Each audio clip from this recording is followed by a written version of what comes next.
Moi, je me présente sur scène souvent en disant je suis probablement le gars le plus fucké que vous allez rencontrer dans votre vie. Au Québec, surtout, on est souvent né pour un petit pain, on se contente du moyen. Puis c'est comme pour être bon, il faut quasiment fouetter le monde parce que sinon, c'est comme on reste sur notre divan. Déjà, mon saboteur, mon crosseur que j'appelle, je l'ai appelé Jean-Guy. Mais avant, Jean-Guy gagnait. Fait que là, j'y allais. Là, je revenais, j'étais comme plus jamais. Là, j'étais 3 jours décrissé. Mais là, on dirait que si tu me donnais de l'amour, là, OK, j'allais vers toi. Mais c'est dangereux, là. C'est pas du vrai amour, ça. Mais sont où les autres? C'est qui? Les autres. Mais pendant que tu te préoccupes des autres, tu vis pas ta vie. Moi, je pense que comme entrepreneur, le personal branding, c'est l'avenir. Le storytelling, le personal branding, plus les gens achètent qui tu es. J'étais à New York, j'ai fait 4 jours de party. Puis écoute, je me rappelle même plus, mais j'ai fini dans une ruelle, à moitié tout nu. Hey, what's up, guys? Yellow Sea Podcast. Vous savez déjà, je suis votre host Ray Antonio et mon prochain invité, c'est quelqu'un qui va venir sortir la flamme à l'intérieur de vous. Mais avant que je vous dise c'est qui, guys, Avant que je vous dise c'est qui, guys, je voudrais remercier un de nos frères partenaires qui est toujours ici avec nous en train de nous encourager. Puis quand vous avez faim, vous savez qui vous appelez. Vous appelez Pizza Salvatore. Puis regardez, c'est avec 100 succursales partout, c'est impossible que vous manquiez où est-ce que vous êtes. Donc, autant que vous êtes en ville, que vous êtes à l'extérieur, ils sont partout. La pizza est excellente. J'adore les ailes de poulet. Ils ont plusieurs sauces. Donc, Pizza Salvatore sont ici pour nous. On est ici pour eux, nous encourager. C'est commander chez eux votre prochaine pizza. Utilisez le code promo YSP, guys, pour 10% de rabais en ligne sur l'application. No Uber, guys. Mais, comme je vous ai dit, le prochain invité, il est ici pour venir sortir cette flamme-là que nous avons tous. Moi, je suis convaincu que tout le monde l'a, mais si vous sentez que vous ne l'avez pas, c'est juste qu'il n'a pas été encore fouetté à l'extérieur de sa boîte. Puis la prochaine personne que je vais vous emmener ici, ben, je pense que c'est lui qui va vous pouvoir peut-être juste guider. Puis je pense que déjà là, avec son expérience, son vécu, c'est qu'est-ce qui fait en sorte qu'on est capable de sortir vraiment ce super humain de nous-mêmes. Donc, je vous présente une personne qui est un coach, un entrepreneur, un expert en potentiel humain. Je vous présente Marc Dumaine. Hey, El Fuego! Yes, Fuego! Je suis le feu, moi! Le gars est en avance, Fuego 2025. Ben oui, hey, merci de l'invitation. Ben, merci d'être venu ici. Merci infiniment. De te joindre. Je trouve ça intéressant que tu dis l'expression « il faut fouetter le monde », mais c'est vrai que, pour sortir la meilleure version de nous, au Québec surtout, on est souvent né pour un petit pain, on se contente du moyen. Puis c'est comme pour être bon, il faut quasiment fouetter le monde parce que sinon, c'est comme on reste sur notre divan, une petite série Netflix. C'est dommage qu'il faut autant travailler fort, entre guillemets, pour s'améliorer parce qu'on est dans une société, je ne veux pas dire de médiocrité, mais on tolère beaucoup de choses qu'on ne devrait pas, selon moi. Définitivement. Puis, comme je pense que c'est important de mettre les personnes dans des zones d'inconfort, parce que c'est là qu'on voit notre potentiel. Parce que quand tu es inconfortable, tu veux retourner vers le confort. Exact. Puis, quand tu es inconfortable, tu trouves peut-être des moyens de t'en sortir, même plus c'est creux, plus c'est vraiment profond. Tu trouves l'être humain est ici pour trouver tout le temps des solutions pour s'en sortir de la merde. Par contre, quand on est trop confortable, on devient comme un peu sédentaire. J'ai envie de dire aussi, il y a beaucoup en croissance personnelle, on promouvoit la positivité, penser positif, mais j'ai envie de dire les obstacles et le négatif sont nécessaires. C'est la façon de la vie de te parler puis de te dire « Hey, wake up ». Quand tu es dans une relation toxique, tu as pris 30 livres, tu es endetté, tu vas pas bien, la vie est contre toi, bien, la vie, elle fait pas ça pour te nuire, elle est là pour te shaker puis te sortir de ta zone de confort. Fait qu'il faut aimer la vie, même dans les challenges. J'ai l'impression que le monde se dit comme « Ah oui, moi, quand je vais avoir de l'argent, ça va bien aller. » Puis non, mais quand tu n'as plus d'argent, là, c'est là, man, qu'il faut que tu aies le feu en toi, pas quand tu as 8 millions dans ton compte.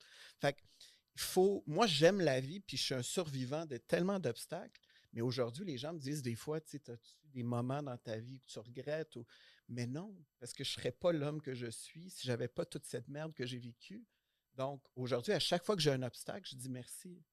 Merci, puis qu'est-ce que je dois comprendre?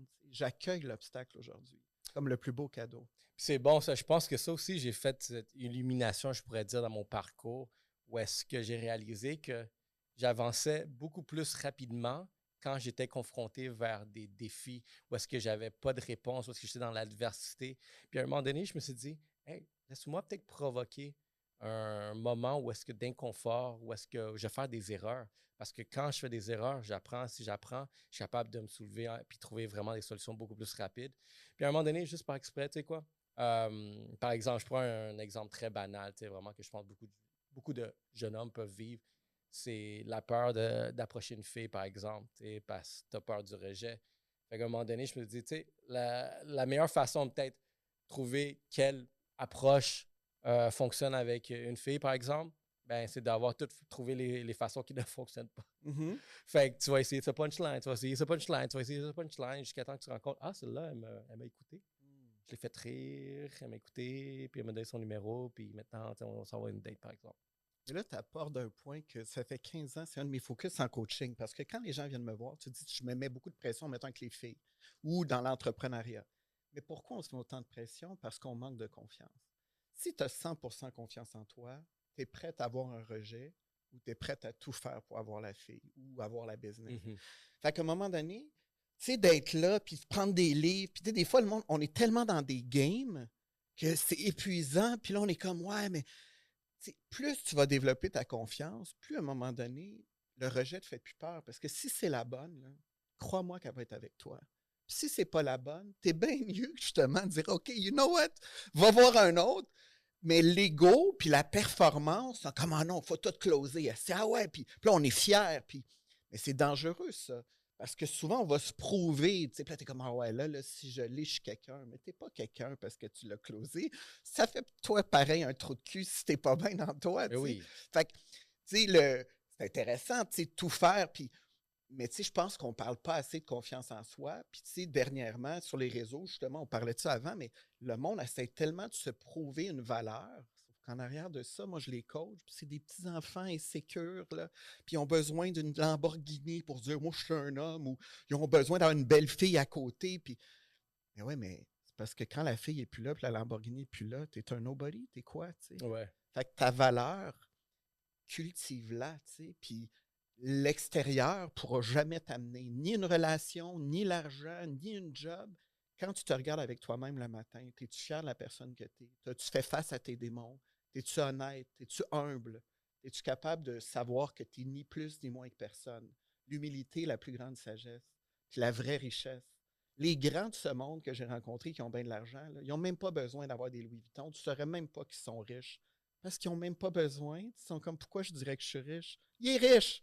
Mais t'en as qui sont C'est comme. vrai, c'est vrai. Mais ceux qui ils veulent le montrer, puis je dis ça, puis j'ai du Louis Vuitton, puis je veux dire, j'aime bien, là. Mais t'as pas besoin, tu sais, t'as pas besoin. Si t'as besoin autant de te prouver, essaie de te demander pourquoi j'essaye autant, tu sais.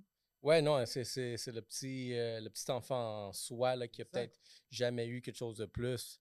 Puis, mais tu sais, définitivement, moi, j'ai un mentor, par exemple, il fait du vélo. Tu le vois, quand il n'a pas l'air de grand-chose, là. On dirait un col bleu borderline, mais lui, publiquement, il a vendu son entreprise dans les millions, puis il en parle, tu sais. Puis je suis Mhm. comme, faut pas se fier aux Mais non, apparences. mais non. Mais regarde, toi, tu es une personne, j'ai vu ton histoire. J'adore les histoires obscures. J'adore les histoires qui sont dures. J'ai un background similaire. Je pense que c'est pour ça aussi qu'on a été connectés ici parce que je reflète énormément avec les gens qui ont connu l'adversité. L'adversité, c'est comme une de mes questions principales au podcast. Parce que j'adore ça, voir ça. Je trouve que les personnes les plus fucked up dans leur croissance, dans leur enfance ou whatever, deviennent les personnes les plus illuminées, les plus humides, comme sages aussi à la fois, parce qu'on a connu des choses que très peu de personnes ont connues, que peut-être la majorité de la société n'a jamais vécues. Puis c'est des expériences dans lesquelles il a fallu qu'on surmonte.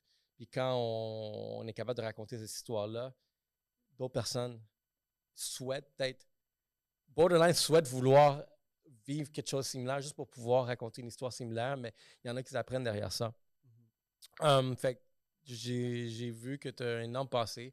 Une autre chose que je voudrais dire aussi, pour le nombre de fois que je te vois dans les médias sociaux, je suis comme, hey, c'est Marc, je vois tout le temps, tu es présent partout. Puis j'ai toujours été intrigué, mais je me dis, hey, finalement, regarde, je l'ai ici Ben oui, ben oui. par Toi qui aimes le développement. marketing, je suis content que tu sois fier un peu de comment je gère mes trucs, mais effectivement, le storytelling est important. Puis c'est ça. Moi, j'ai pas peur de compter mon histoire, en fait. Puis, tu sais, moi, je me présente sur scène souvent en disant je suis probablement le gars le plus fucké que vous allez rencontrer dans votre vie.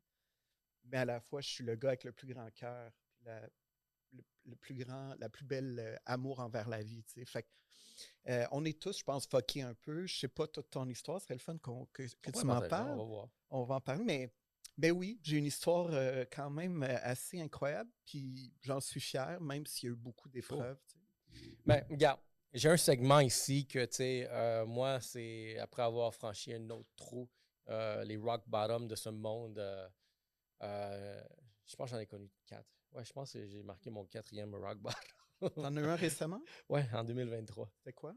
Dans le fond, comme tout allait mal. Tout OK. allait mal financièrement, puis tu commences à poser des questions, tu perds des clients, tu vas pas bien, c'est obscur. Puis, ouais, c'est comme, passe proche de tirer la plug, Mm. mais quelque part, dans tout ça, il y a une petite voix qui te dit, tu peux pas. Tu t'es rendu aussi loin, pourquoi tirer la plug maintenant, quand ça va mal? Mm. Tu sais déjà qu'est-ce qui se passe quand ça va mal. Puis regarde, si je suis ici aujourd'hui, puis on a tout ça, c'est parce qu'on s'en est sorti. Cette épreuve-là m'a fait questionner, tu sais, comment je me suis rendu là, comment m'en sortir, mais aussi c'est quoi qu'il fallait. Puis c'est pour ça que ça fait partie de ce segment-là. Je l'appelle le segment Shop Santé. Comme tu peux voir, un de nos fiers partenaires Shop Santé ici. Je suis un gros ambassadeur du bien-être, de la santé. Moi, je veux que tout le monde soit en santé. Comme ça, il va y avoir moins d'embouteillages aux hôpitaux. On va mieux vivre. Parce que je pense que quand tu es en santé, tu prends des meilleures décisions. Si tes meilleures décisions, c'est plus intelligent, il y a moins genre de juste toute négativité autour de nous. Fait que moi, mon segment ici, que je pose la question à tout le monde, je suis curieux de voir vraiment c'est qui va avoir la réponse la plus fucked up parce que mon invité que je suis en train de promouvoir actuellement, DJ Blaze, il m'a raconté son histoire derrière ça, puis je pense qu'il l'a eu. Jusqu'à là, il a touché quelque chose que personne n'a raconté. Fait que là, je sens un peu de pression, mais en tout cas. Vas-y. Vas-y. On est ici pour ça. Mais La pose-la pression, ta là. question, je sais pas. Dans le fond, moi, je suis curieux de savoir, tu sais, dans ta vie, comment tu fais pour balancer vraiment, tu sais, vraiment autant. Parce que, regarde, tu été une personne qui est allée très rapide. Tu es une personne, tu sais, vraiment qui est très flamboyant devant la caméra. Mais aussi, quand on ferme les caméras, quand on ferme la porte, tu es tout seul avec toi-même. Puis c'est là que le démon, tu sais, il est avec toi. Puis c'est là que c'est important de reconnaître que peut-être il va y avoir des petites voix avec toi qui vont venir, genre, te dire des choses que peut-être tu ne devrais pas entendre, mais sachant tes faiblesses, des fois, ils vont juste venir gratter. Je suis toujours curieux de savoir, c'est quoi peut-être ton truc, tes conseils ou tes expériences dans lesquelles tu as appris à balancer ton mode de vie, autant mental, spirituel, puis physique. Intéressant. Ben, c'est la base de ma vie. C'est ça qui fait que je suis devant toi aujourd'hui. Moi, j'ai un saboteur très fort. Puis tu l'as dit, je suis intense. Tu sais, on est probablement des gens très intenses. Fait que dans le bon, ça va bien. Quand ça va mal, c'est plus d'argent, Ben oui. c'est de la drogue, c'est des relations toxiques. Là, quand ça va bien, on veut conquérir le monde, on est visionnaire, mindset. Puis là, tu sais, ah ouais. Puis là, c'est. Fait que, mais ça, toute ma vie, je vais être comme ça. Puis je l'ai appris. Fait que déjà, mon saboteur, mon crosseur que j'appelle, je l'ai appelé Jean-Guy. Fait qu'il y a un Jean-Guy, mais il y a un nom. Puis à chaque fois que je sens que je suis déstabilisé, je me demande est-ce que c'est Jean-Guy qui veut ça ou c'est Marc?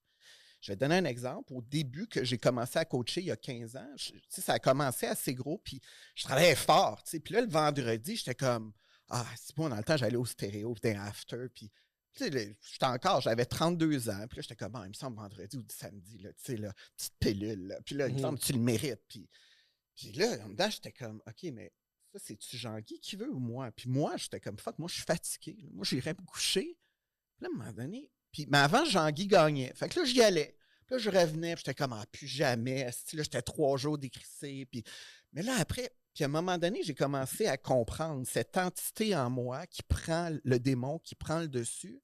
Puis aujourd'hui, je l'ai apprivoisé. Puis il partira jamais de ma vie, mais il gagne plus. Ou il gagne très rarement. Puis j'ai fait l'inventaire de ce que Marc a besoin pour être heureux. Puis j'ai décidé d'habiter en nature. J'ai décidé le matin de me connecter à la nature. J'ai décidé que l'entraînement, puis la méditation, la foi allaient faire partie de ma vie. Fait que je sais que j'ai des non négociables parce que sinon, je pars en fou. Fait que moi, j'explique ça souvent comme si tu ne mets pas ton full tank puis que tu n'arrêtes pas au Petro-Canada puis tu as une tank vide, watch out. Ça tank vite, tu vas faire des mauvaises erreurs. Puis là, t'es comme j'ai plus de gaz, ceci, là. Puis là, tu veux des quick fix. Ouais. Fait que c'est quoi tous les jours pour remplir ta tank, pour être sûr que tu es dans un état où tu es centré, équilibré. Puis quand le saboteur embarque, demande-toi si c'est mon crosseur qui me parle ou si c'est vraiment moi. Puis quand tu es capable de faire la part des choses, tu es capable de beaucoup plus être en contrôle de tes choix. Mais c'est pas toujours facile. Puis le crosseur s'en ira jamais. Fait que la journée que tu penses que tout va bien, watch out. Parce que c'est souvent là que la vie va te tester. J'aime Jean-Guy, j'aime l'histoire de Jean-Guy derrière ça. Parce qu'on dirait que Jean-Guy est quelqu'un de très profond. Mais je te partage mon analogie parce que je trouve que, tu sais, je partage vraiment un point de vue un peu similaire, vraiment comment tu le vois. Moi, admettons ton Jean-Guy, je pourrais le faire référence à l'ego. Oui. Moi, mon ego, comment j'ai réussi à peut-être le décrire, c'est comme un lion. C'est un lion, tu sais, un lion, c'est libre dans la nature, tu sais, vraiment dans la savane. Mais je suis comme un dompteur de lions. Puis l'affaire, c'est que j'ai réalisé, c'est que si tu laisses le lion trop partir, ben à un moment donné, il va bouffer le dompteur parce que, regarde, tu seras plus sur le même contrôle. Mais comme dompteur de lion, j'ai remarqué, c'est comme c'est bon de le laisser sortir des fois, mais c'est toi le chef. C'est toi qui le ramènes vraiment, puis tu le mets dans la cage. Des fois, je te laisse sortir, je pense que c'est cool. J'aime ça te voir dans la nature, mais pas trop. Mais je donne cette référence-là parce que je trouve que ça pourrait ressembler, genre, ce Jean-Guy-là, le crosseur. C'est sûr que c'est de l'ego. C'est l'ego, puis l'ego nous nuit tout le temps. Tu sais, l'ego, il est tout le temps en quête de high ou en quête de fuir. Fait que, mais toi, le lion, quand tu le laisses sortir, mettons, ça te donne quoi? Qu'est-ce que tu aimes voir de ton ego quand tu dis des fois, je le laisse, là, il a besoin de sortir? C'est pour ça que je trouve que c'est une balance parce qu'il va faire des choses que des fois, peut-être, moi, normalement, ne ferais pas. Okay. Il va tester certaines limites où est-ce que, tu sais quoi, laisse-moi voir. Où est-ce qu'il va s'en aller? Quelle proie il va aller chasser derrière ça?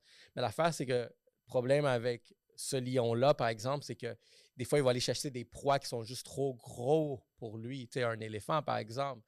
Comme, tu ne peux pas aller tout seul sur l'éléphant. Tu vas te faire dévorer. Là, il va te piler dessus. Puis j'aime ça ton analogie. Fait que toi, tu chasses des proies.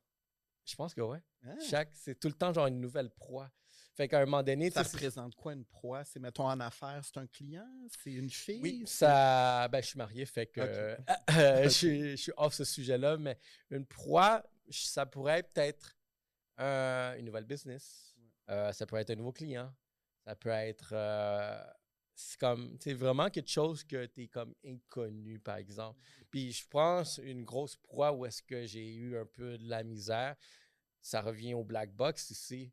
Ça a été comme se lancer dans une business où est-ce que, premièrement, il n'y a pas de modèle d'affaires qui existe sur comment gérer puis avoir du succès dans un studio de podcast, par exemple. Ce podcast, c'est brand new, là. Ça a à peine 10 ans.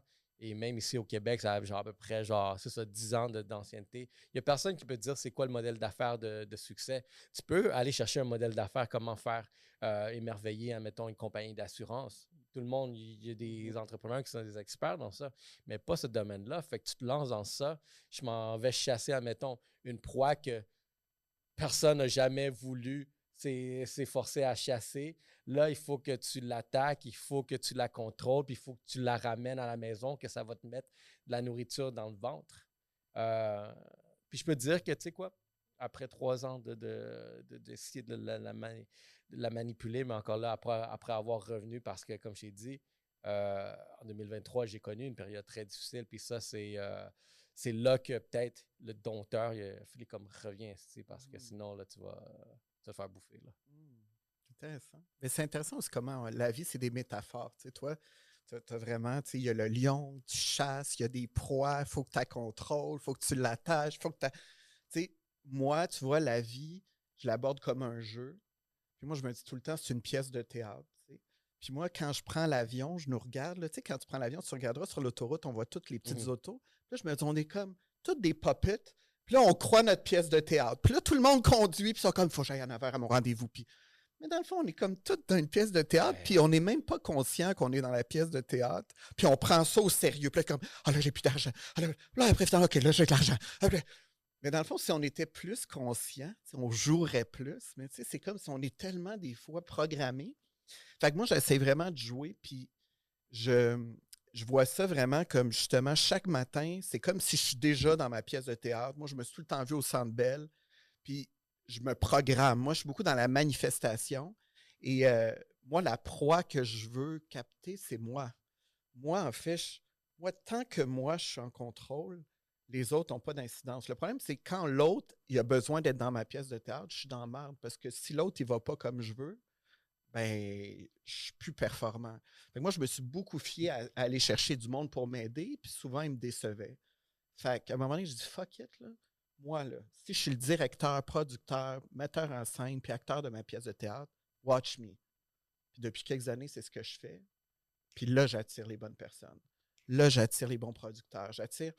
Fait que, bref, tout ça pour dire que moi, c'est ça. Je suis comme le petit Marc, je suis un artiste. Fait que moi, j'ai tout le temps vu ça plus comme une pièce de théâtre. Mais il n'y a pas de bonne façon de voir la vie. Mais c'est une belle analogie aussi. Je trouve que c'est vrai, tu sais, que peut-être on est comme on doit devenir notre producteur parce que moi, pareillement, j'ai été énormément déçu comme ma première expérience entrepreneuriale à 24 ans. Je n'étais pas en contrôle de cette boîte-là, puis on a échoué euh, comme vraiment une grosse défaite, genre monumentale, genre pour des jeunes qui se lancent en affaires. On a perdu énormément d'argent, puis ça a été une crise de belles leçons. Parce que pendant ce temps-là, j'étais à l'université. Puis ça, j'ai remarqué que cette leçon-là entrepreneuriale, ils ne vont pas te l'enseigner à l'université. Néanmoins, j'ai réalisé dans tout ça, c'est que si je ne suis pas en contrôle de cette histoire-là, ça ne va pas marcher. Puis depuis que j'ai commencé à comprendre ça aussi, à qui m'associer, qui avoir autour de moi, mais surtout, tu sais, à être le leader de vraiment ce bateau-là, je trouve que le bateau navigue beaucoup plus. Ouais, des fois, regarde, je calcule les icebergs. J'en ai pas frappé encore. J'avais peut-être frôlé une coupe, là. Mais j'ai pas une histoire de Titanic jusqu'à date. La dernière fois que j'ai eu une histoire de Titanic, c'est pas moi qui naviguais le bateau. Fait que je pense que il y a ça exactement du moment que tu deviens en contrôle de toi-même. Ouais. Tu vois que les choses ont de l'allure. Tu attires des meilleures personnes. Oui. Si tu as plus une vision claire, parce que on est, j'aime, on dit souvent, on est la moyenne des 5 personnes qui nous entourent, mais ces personnes-là, est-ce qu'ils t'élèvent ou tu es tout en train de les tirer? Parce que si tu traînes tout le monde, ça veut dire que c'est toi en haut, mais ça veut dire qu'il n'y a personne pour te lever. Fait que moi, j'ai tout fait ça tout le temps. Moi, je croyais dans le monde. J'étais comme, venez-vous-en, je vous emmène.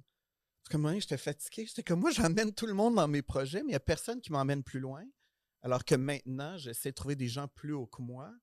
Puis moi, j'aime apprendre. Fait que je suis comme, moi, il y a des choses que je ne sais pas. J'aime bien mieux apprendre de vous que moi, je le sais comment être bon dans ce que je fais, mais je peux être probablement beaucoup mieux.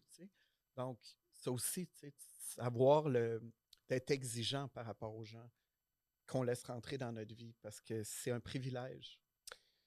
Dans ton histoire, tu mentionnes énormément, tu sais, vraiment peut-être une phase dans ta vie où est-ce que tu étais impliqué dans la toxicomanie. Toxicomanie, ce que la première chose qui me vient à l'esprit, c'est les addictions. Là, je voudrais remonter un petit peu derrière. L'addiction, ça a-tu toujours été quelque chose en toi en grandissant? Non. Moi, l'addiction, ça a été une conséquence d'un mal-être. L'addiction, c'est venu, plus je me suis senti mal dans ma vie, plus ça a été ma porte de sortie pour ne pas ressentir le mal. Parce qu'à la base, moi, j'ai tout le temps été comme. Moi, je flyais. Moi, je suis comme. Moi, j'avais pas besoin d'être high. J'étais high sur la vie. Mais plus la vie, jeune, je fitais pas. Puis là, j'ai vécu du rejet. Puis mon père me comprenait pas. Puis là, j'ai été dans des milieux. Puis là, j'ai vu le. Tu sais, t'es populaire. Puis là, t'es VIP. Puis là, à un moment donné, on dirait que tu essaies de te monter un personnage. Là, puis vu que tu vas pas bien, là, t'es comme, OK, mais au moins, vendredi, je suis VIP dans une place. Puis, ah ouais, puis là, il m'a fait.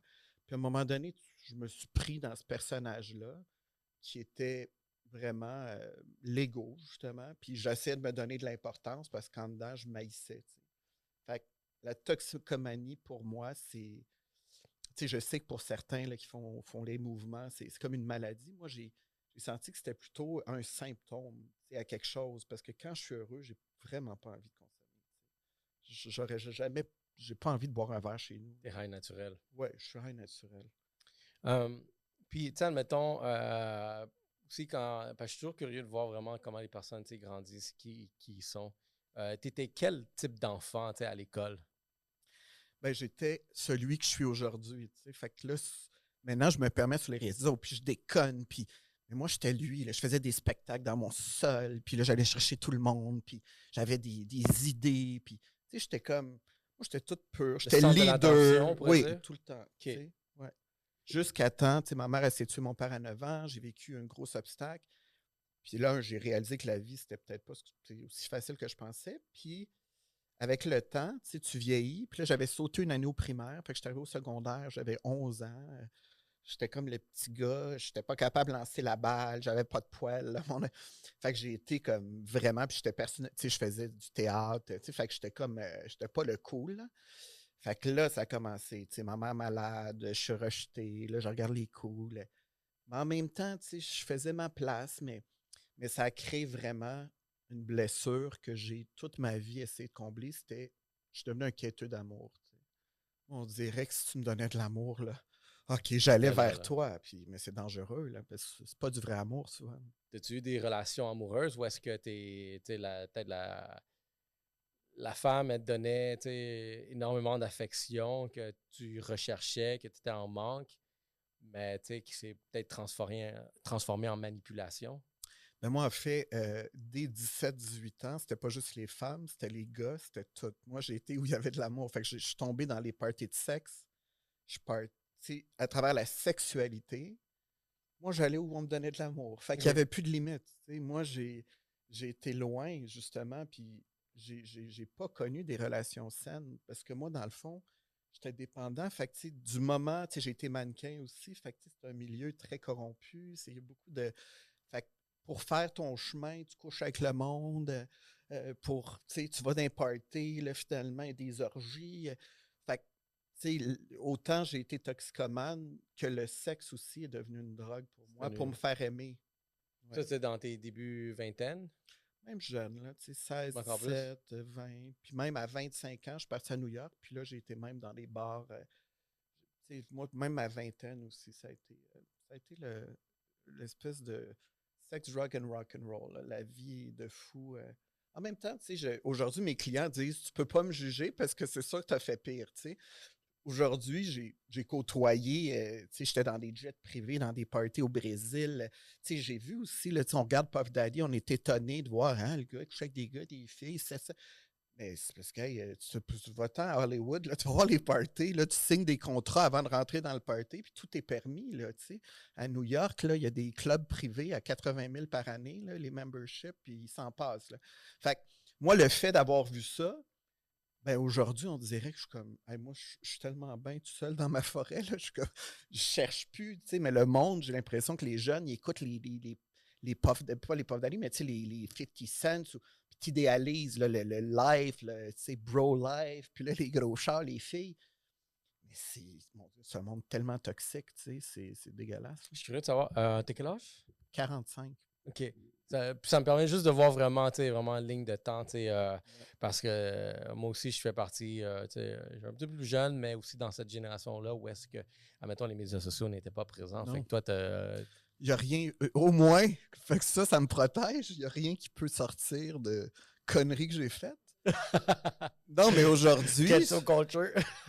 Non, mais c'est parce qu'aujourd'hui, j'ai des avocats, tu sais, puis je suis conscient. Tu sais, maintenant, quand je sors, puis tu sais, j'étais dans le sud l'autre jour, puis tu sais, je voyais du monde me filmer au bar, puis j'étais comme fuck, c'est ça. Là, c'est facile aujourd'hui de dire ah ouais, Marc Dumaine, hein, ouais, ouais, il est pas si hot que ça, là, fire. Fait que, tu sais, aujourd'hui, c'est fou, là, le monde, on dirait, le moment où ils pourraient te mettre down, là, ils vont essayer, tu sais. Dans le temps, tout se vivait un peu plus incognito. Mais c'était un monde. Ouais, j'ai été beaucoup dans le dark side, mais c'est une esti de belle école. Tu sais. Moi, c'est ça qui me rend fier comme coach aujourd'hui. C'est un, je ne jugerai jamais personne. Puis deux, t'as beau faire des cours de coaching, t'as beau tu sais, aller marcher souffler avec Tony Robbins, l'école de la vie, tu l'apprends juste dans la vie. Tu sais. Si tu ne l'as pas vécu, il y a quelque chose que tu ne pourras jamais comprendre. Tu sais. Fait que moi, j'ai été très loin, mais aujourd'hui, c'est ma plus belle affaire parce qu'aujourd'hui, j'aime vraiment la paix. Là. Aujourd'hui, tu sais, le monde est t'as-tu envie? Ah non. Aujourd'hui, je veux la paix. J'ai plus envie là, de sortir. Puis j'ai tout fait. Tu sais. Moi, aujourd'hui, je veux être heureux. Je veux faire du bien. Je veux faire des beaux projets. Mais quand j'arrive le soir, quelqu'un qui m'avait dit le succès, c'est la paix. Mm. Puis je suis d'accord. C'est bon, on va revenir ça à les Mhm. questions de succès. C'est quelque chose que je trouve que énormément de personnes, mais tout le monde est à la recherche du succès, mais là, le succès se détermine selon une multitude de variables intrinsèques à Ouais. soi-même. Durant cette période-là, quelle a été une expérience, ou sinon ton expérience la plus obscure que tu as vécue? Ben, certainement, probablement la journée où j'ai fait mes overdoses. La dernière overdose, j'étais à New York. J'ai fait 4 jours de party. Puis écoute, je me rappelle même plus, mais j'ai fini dans une ruelle, à moitié tout nu. Je suis en train de mourir, puis il y a quelqu'un qui a shaké, puis qui a composé le numéro de téléphone de mon père. Tu sais, j'étais à moitié réveillé, puis je suis revenu au Québec. Je me rappelle d'être attaché dans des civières avec du charbon. Puis je me rappelle de m'être dit à ce moment-là, ben, c'est ça, c'est la mort. Là. C'est soit la mort, ou si tu veux vivre, man, ça peut plus. Là. Fait, C'est le moment où là, c'était soit vivre ou mourir. fait que ça, c'était le wake-up call. Ouais. Puis combien de temps ça t'a pris pour vraiment, tu sais, peut-être passer ça, c'est pas du jour au lendemain. Ça peut prendre, tu sais, vraiment de faire immense d'analyse sur soi, tu sais, Mm. peut-être voir du monde autour. Combien de temps ça t'a pris dans Ben, le c'est une couple rétablissement? d'années, mais j'ai tout de suite trouvé des objectifs. Parce que c'est sûr que si tu veux t'en sortir, mais que tu es là à contempler avec des amis qui.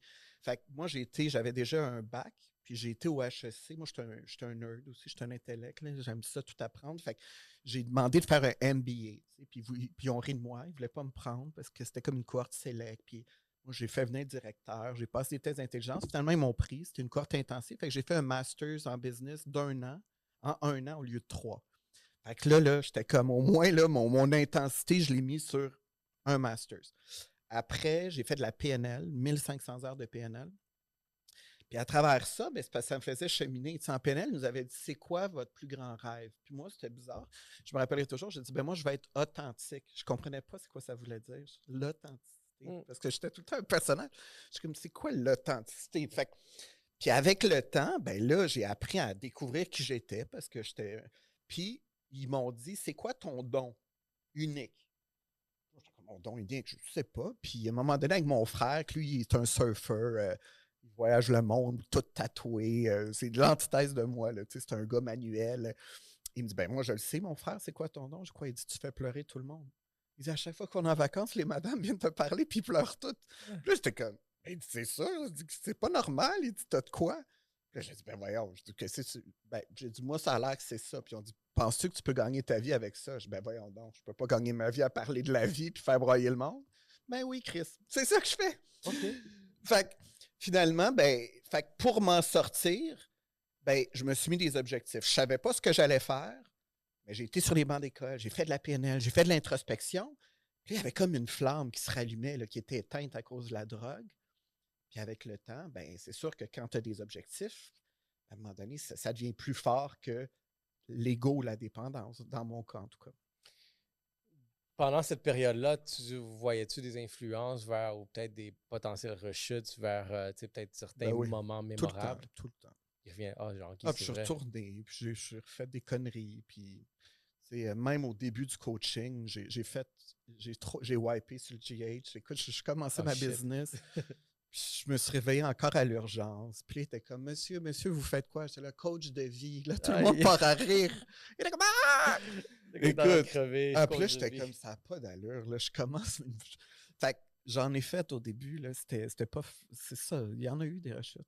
Mais ça fait partie du processus. Tu sais, je pense qu'aussi, il ne faut pas être trop dur envers nous. Là. Ça ne sera pas parfait tout le temps. Là. Il y a un moment d'être aussi doux puis dire, écoute, ça va beaucoup mieux. C'est pas parfait. Mais là, tu fais une rechute une fois aux 6 mois. Avant, c'était une fois par mois. Tu sais. Puis avec le temps, ben, la constance fait qu'il y en a de moins en moins. Je voudrais savoir, durant cette période-là de rétablissement, as-tu fait de la thérapie? Oui. Ben, en fait, j'ai un coach depuis 15 ans. Fait que j'ai commencé avec des psys, puis j'ai trouvé un PhD coach que j'adore. Puis, oui, moi, je me fais challenger toutes les semaines.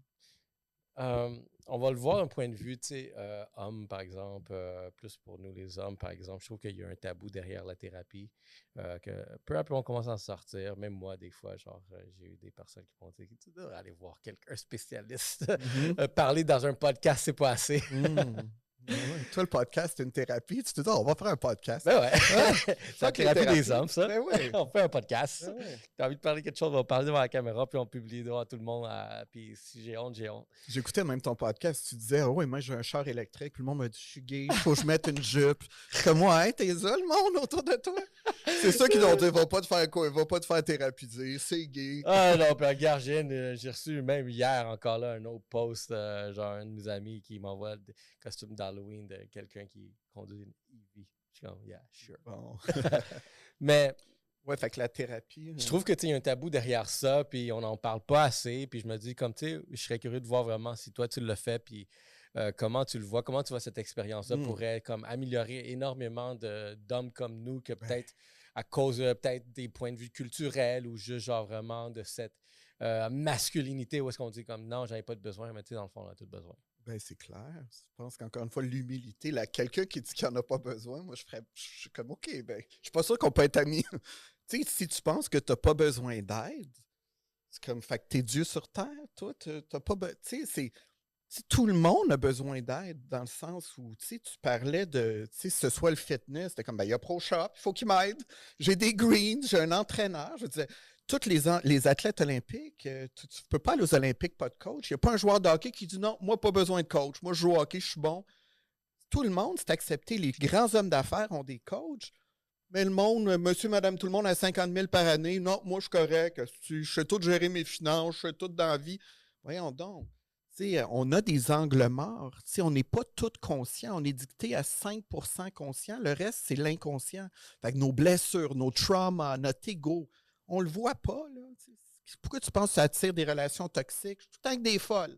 Ah, ça doit être toutes des folles. Tu attires juste des folles. Ouais, moi, j'attire juste des folles. J'ai jamais d'argent.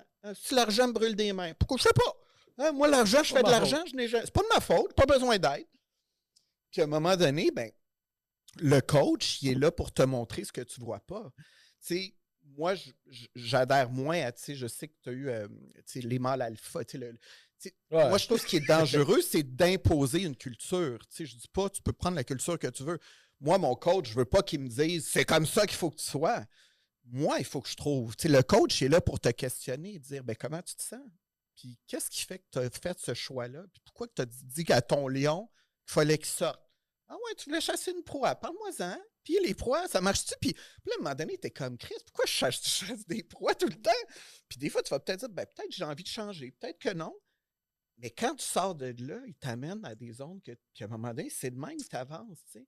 Fait que moi, le coach, mon Dieu, ça m'a tellement aidé à voir ce que je vois pas. Puis c'est rassurant parce qu'il est professionnel, c'est pas ton ami, il n'y a rien à gagner, mais il est là vraiment pour te challenger. Fait que moi, je pense que tout le monde, si tu es prêt à investir dans des voyages, dans des beaux bijoux, dans de l'alcool, de ne pas mettre de l'argent sur toi, c'est un non-sens.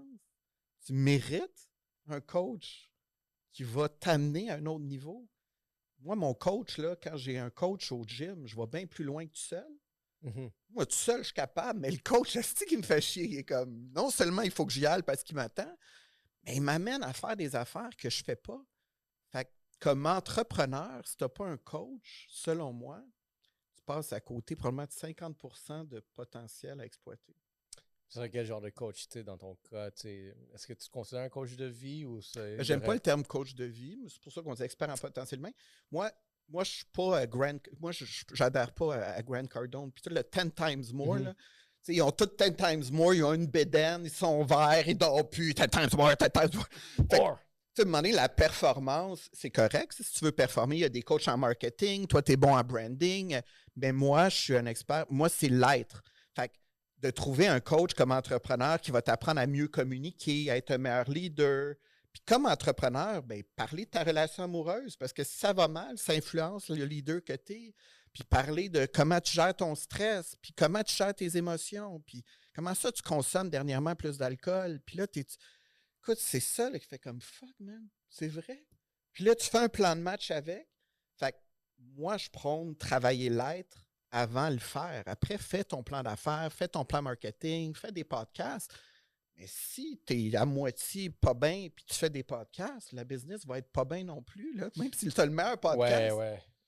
Ben, ça là, je pourrais conseiller des personnes. Tu sais, vraiment, si vous êtes un podcast puis les choses vont pas bien dans votre tête, peut-être minimiser genre le nombre de trucs que vous dites ouvertement parce que d'autres personnes vont écouter ça puis ça va peut-être déraper. Ben oui.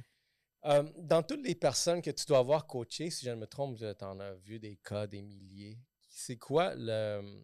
Y a-t-il un cas où peut-être on pourrait dire une faiblesse ou sinon genre une situation qui revient beaucoup récurrente où est-ce que tu te rends compte que comme Chris, on dirait la population est toute en train de faire tout le même problème. C'est lequel que tu as vu que. Ben, c'est tout le temps la phrase « Qu'est-ce que les autres vont penser? » Ah, Ah, qu'est-ce c'est qu'ils vont puissant. penser? Puis là, j'ai pas osé mettre la vidéo parce que qu'est-ce que les autres vont penser? Là, j'ai fait la vidéo, mais je l'aimais pas. Là. J'ai de la misère. Ça, je m'aime pas de même. Ah, ça, je peux pas le dire. Parce que là, écoute, le monde me voit comme un leader. Qu'est-ce que les gens d'affaires vont penser? Écoute, le monde, là, ils sont assez préoccupés par les autres. Mais là, je suis comme, mais sont où les autres? C'est qui? Les autres, les autres. Mais pendant que tu te préoccupes des autres, tu vis pas ta vie, tu sais.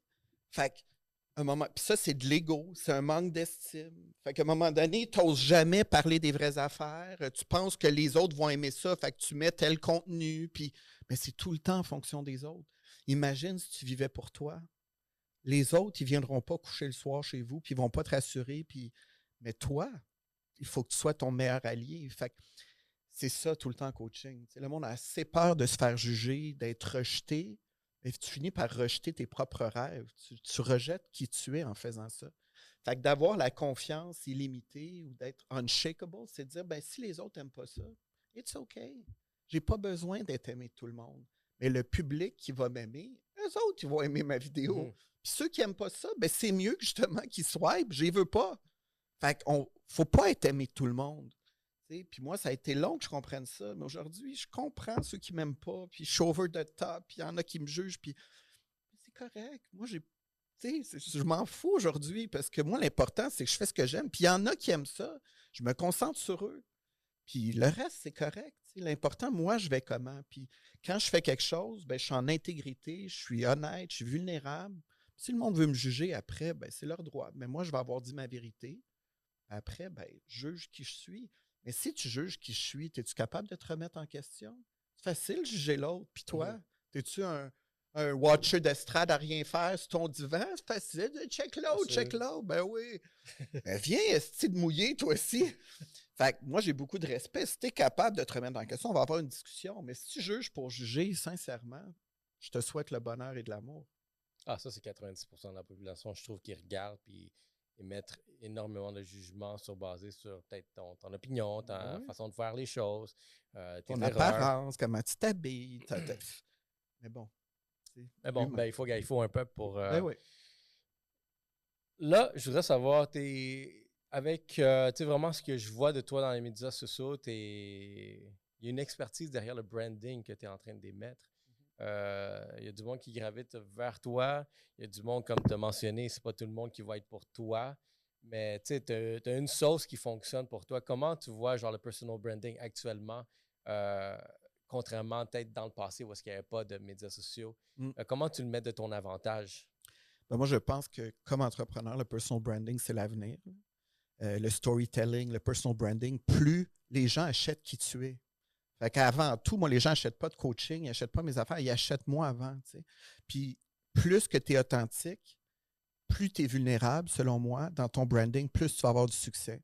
Moi, c'est ce que je dis maintenant en conférence aux entrepreneurs parce que les 10 années avant, c'était du sales. Beaucoup de cours de vente, là, puis closer, closer, closer. On s'en foutait, on voulait closer. Mais là, le monde, là, ils se sont tous fait avoir.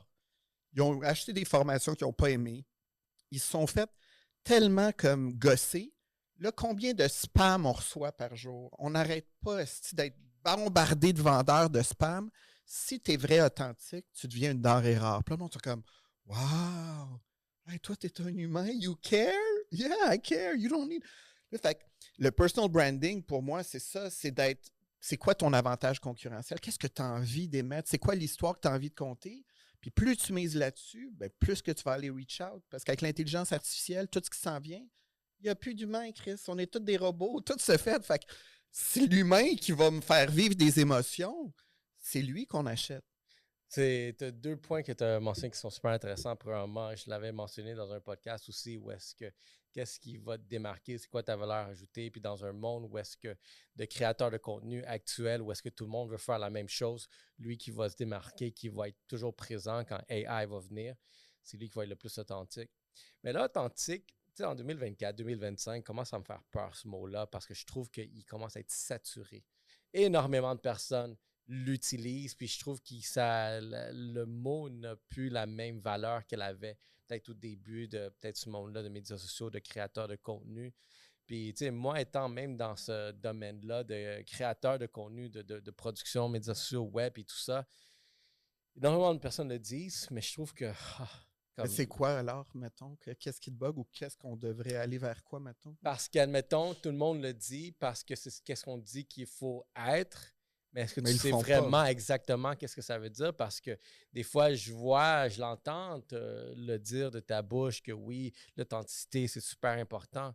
Toutefois, tes actions, comment tu fais certaines choses, n'ont pas l'air reflétées. Puis je vois dans un monde de créateurs de contenu ici, je trouve que il y a un genre il y a un terme que j'utilise dernièrement, NPC, tu sais c'est quoi? Non-player character. Tu sais, dans un GTA, par exemple, c'est toujours le personnage là, qui Hmm. marche au bord de la rue, Mhm. que boum, il fait qu'est-ce qu'il a à faire. C'est ça qui a été programmé à faire. Puis tu l'as mentionné tantôt, tu sais, vraiment, genre, des puppets, puis tout ça. Mais je trouve que, tu sais, on est dans un monde où est-ce que tout le monde semble être juste programmé à faire des choses, mais qui disent que sont programmés à dire, ouais, il faut être authentique. Puis quand tu comme, vois un peu les actions, je suis comme, dans le fond, il n'y en a pas d'authenticité. Puis c'est ça qui me fait peur. Ben, c'est comme mon domaine de croissance personnelle. Combien de conférences j'ai fait avec des coachs qui enseignent des choses, puis je les vois dans le back-end faire de la coke ou qui sont endettés, Damn. puis ils disent je coach des entrepreneurs. Je suis comme what the fuck? Fait que c'est sûr qu'il y en a des phonies, là. Mais pense que ça reste que l'authenticité est winner. Si c'est pas vrai puis que t'es pas real, ben là, c'est plus l'authenticité. Tu te crosses toi-même, là. Mais tu sais, pour moi, dans mon cas, le monde me dit c'est courageux de parler de tes overdoses, parler de tes histoires, parler de comment t'es fucké. Mais c'est pas courageux, c'est mon histoire. Je peux pas, ça, c'est authentique. Je veux dire, j'arrive ici, j'ai rien à prouver. Là. Je veux dire, je suis pas là dans une game en train de me dire, moi, je t'écoute, tu m'écoutes, puis j'ai envie d'une conversation. Après, j'ai aucun contrôle sur le reste.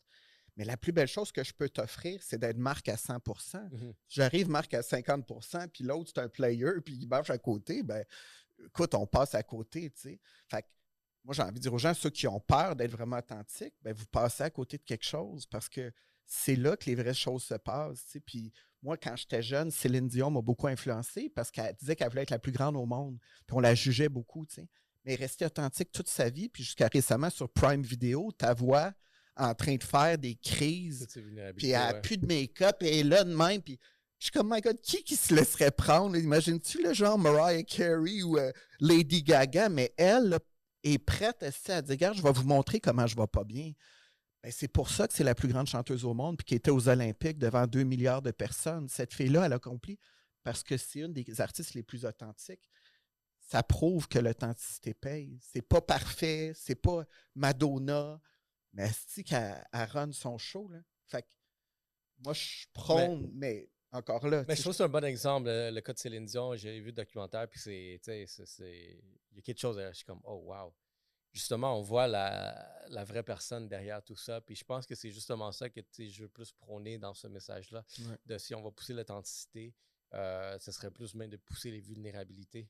Je pense que exact. le plus tu te mets de l'avant à être vulnérable, le plus je pense que on va commencer à avoir l'authenticité. Mais si tu es toujours en train de vendre, ben moi je suis authentique. Pourquoi? Euh, comme Ouais. Non, mais c'est comme je te sûr. dis, il y a énormément genre de saturation, tu sais, puis le mot comme Toi, tu perd un peu de sens-tu que tu es valeur. authentique à 100%? Moi, oui, je dirais, puis j'espère que c'est ça que je dégage. Je pense que oui, parce que, tu sais, encore là, il y a du monde qui gravite vers moi à cause de certaines de mes malheurs, de certaines choses que j'ai abordées. Mais mon authenticité, quand j'ai commencé mon podcast, tu l'as dit aussi, le monde achète toi avant d'acheter ton produit. Fait que moi, je me suis dit, je veux vendre un produit, mais l'affaire, c'est que j'ai compris en marketing que le monde achète l'authenticité puis la confiance derrière ces deux choses-là. Comment aller chercher ces deux éléments-là? Je trouvais que le podcast est une excellente forme parce que c'est dur de faker qui tu es pendant un podcast parce qu'on va voir toutes les vulnérabilités, on va voir toutes tes faiblesses, on va voir ta façon de penser que je suis en désaccord avec ça. Mais encore là, si tu es capable de te mettre de l'avant puis peut-être manger des coups ou sinon te mettre en position de que tu peux te faire attaquer facilement, ben il y a une forme d'authenticité derrière ça. Puis le monde, je trouve que c'est ça qu'ils veulent voir. Fait que si je vois du monde autour de moi, peut-être mes followers, mes abonnés grossir, puis peut-être recevoir des bons messages. Je pense qu'il y a quelque chose derrière ce que je fais semble fonctionner dans ce département d'authenticité. Si tu te faisais coacher, là, que tu osais te faire coacher ou aller en thérapie, qu'est-ce que tu as peur d'aller voir? Je pense que j'ai affronté énormément de démons dans ma vie. C'est une bonne question, ça. C'est drôle, on ne pose jamais des questions. Qu'est-ce que j'aurais envie de voir? Regarde, je pense que ça va ma vie va beaucoup résumer autour de certains mystères de ma vie, comment j'ai grandi. Mon père est décédé quand j'étais jeune. Quand j'ai eu 2 ans, il est décédé. Fait que ma vie a beaucoup été autour de ce mystère-là parce que j'ai comme pas osé poser à ma mère qui était. Raconte-moi l'histoire, son histoire. J'ai juste complètement fermé la porte, puis comme j'ai continué à naviguer ça. Fait que peut-être 10 ans plus tard, ma grand-mère me racontait une histoire de lui. Puis ça m'a comme rouvert un peu la porte. Puis j'ai vu peut-être un côté comme oh wow, la personne était quand même assez intéressante. Un autre 10 ans plus tard, j'ai vu mon autre grand-mère, dans le fond, sa mère à lui, où est-ce que la femme, elle voit genre peut-être la copie la plus proche de son fils qui est décédé en personne. Fait que, elle me racontait encore énormément de choses. Puis je pense que j'avais peur de découvrir des choses que je ne veux pas entendre. Puis c'est pour ça que j'ai fermé cette porte-là. Puis quand on m'a ouvert la porte, j'ai découvert peut-être un autre côté où est-ce que, des belles choses. Fait que ça m'a ouvert l'esprit à d'autres choses. De ne pas avoir eu de père, ça a fait quoi dans ta vie? Je pense que ça fait partie de mon histoire. Et tu sens-tu qu'il a fallu que tu sois plus le provider, que tu sois fort? Définitivement. Je viens d'une culture latine aussi où est-ce que le machisme, le macho, c'est très présent. Puis autant les femmes, les latinas, ils ont grandi avec des hommes machos. Fait que ma mère m'a quand même aussi élevé comme un petit prince. Ou est-ce que tu es un petit prince, mais vraiment qui manquait énormément d'affection. Fait que ça, c'est comme un peu les traumas que j'ai grandi. Fait que c'était un monde froid avec des mystères, mais il faut que tu affrontes tout ce qui vient devant toi, puis il faut que tu assumes tout ce qui vient. Fait que c'est un peu la personne derrière moi où est-ce que... Est-ce que tu es capable de vivre les émotions aujourd'hui? Tu pleures-tu? Es-tu capable? Tu vois ça comme une faiblesse? Ou... Je pleure pas. Mais je suis papa depuis 3 ans. Fait que j'ai 2 petites filles à la maison. Ces 2 petites filles-là, ils ont ouvert vraiment une porte que je n'avais pas. Puis c'était des peurs. Fait que je pense que j'étais trop fermé à, justement, genre, t'es comme un macho, il faut que tu sois un homme, il faut que tu sois ci, il faut que tu sois ça. Puis du moment que tu as des enfants, puis tu es un homme, vraiment avec ce type de personnalité-là, puis tu as des filles, crois-moi que tu reviens vite sur Terre. Puis tu commences à avoir peur d'énormément de choses. Puis je pense que moi, c'est ça que ça a été, genre, mon ouverture, genre, à un nouveau monde, une nouvelle vision. Puis je suis fier. Je pense que énormément, je pense que l'homme, par défaut, veut avoir un enfant garçon, pour commencer, peut-être, parce que c'est très, genre, rituel, c'est très, genre, très culturel. Mais je trouve qu'il n'y a pas assez d'hommes qui vont encourager. Hey, tu sais quoi? Souhaite pour avoir une petite fille. Parce que si tu es comme une personne endurcie, on va dire, une petite fille va tout briser ça. Puis, ouais, mes petites filles ont brisé énormément de choses où est-ce que, j'ai découvert moi-même. Puis là, il reste encore peut-être des mystères que je suis plus ouvert. Encore là, mais je pense que. C'est intéressant parce que si tu n'avais pas eu tes filles, peut-être que tu n'aurais pas eu ça. Fait il y en a qui n'ont peut-être pas des filles puis qui ne se permettent pas d'aller là. Justement, c'est pour ça que je trouve que moi, c'est la plus belle chose. Puis en ce moment, comme on discute, tu entends, veux-tu d'autres? Tu veux le petit garçon? Je suis comme, of course, of course. Mais si j'ai une autre petite fille, je suis comme, je serais même pas déçu. Je suis comme, tant mieux. Parce que encore là, genre, je pense que juste avoir. Parce que ce que je vois, tu sais, derrière ça, c'est comme avoir des petites filles, c'est comme avoir des reines en formation. C'est beau. Puis si je peux avoir des reines, si je peux être plus vieux, être entouré de reines, je pense que je vais être dans un bon, dans un bon état.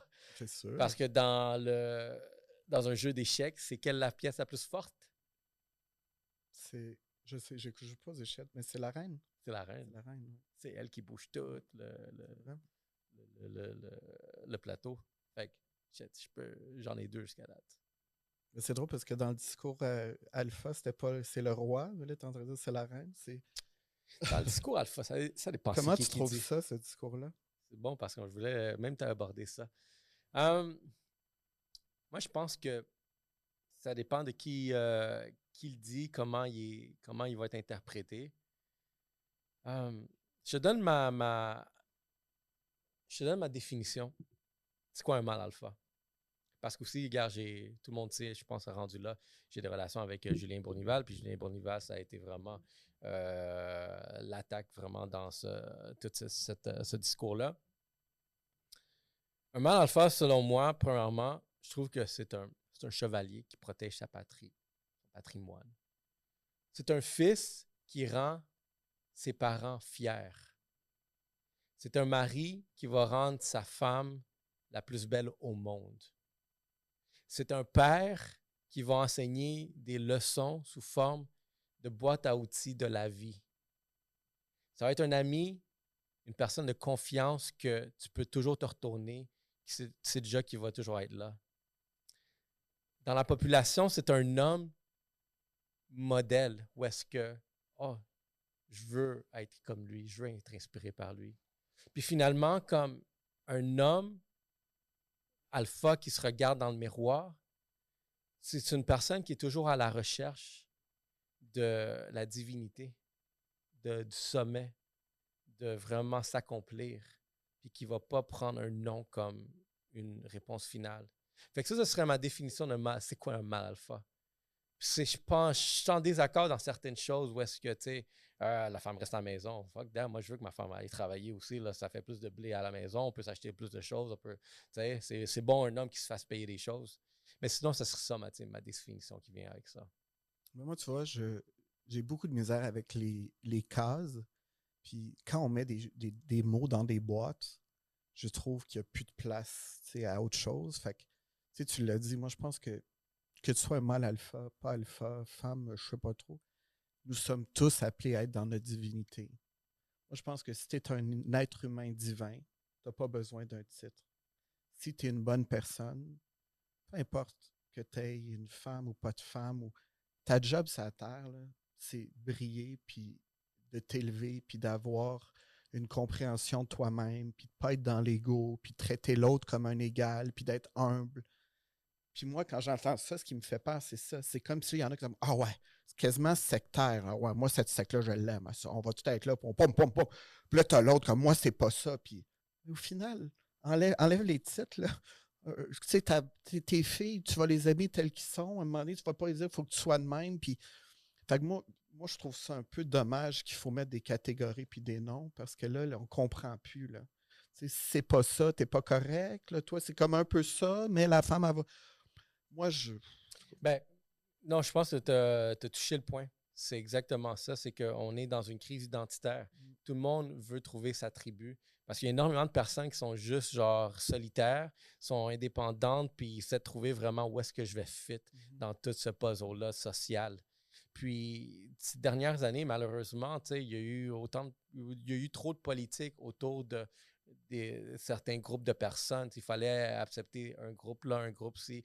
Il faut faire attention à comment tu parles au monde. Tout le monde se frustre. Puis je pense que ça a juste comme... Qu'est-ce qui s'est développé derrière ça? C'est les extrémités ben oui. de tous les groupes. Puis en ce moment, tout ça, c'est en mode division extrême.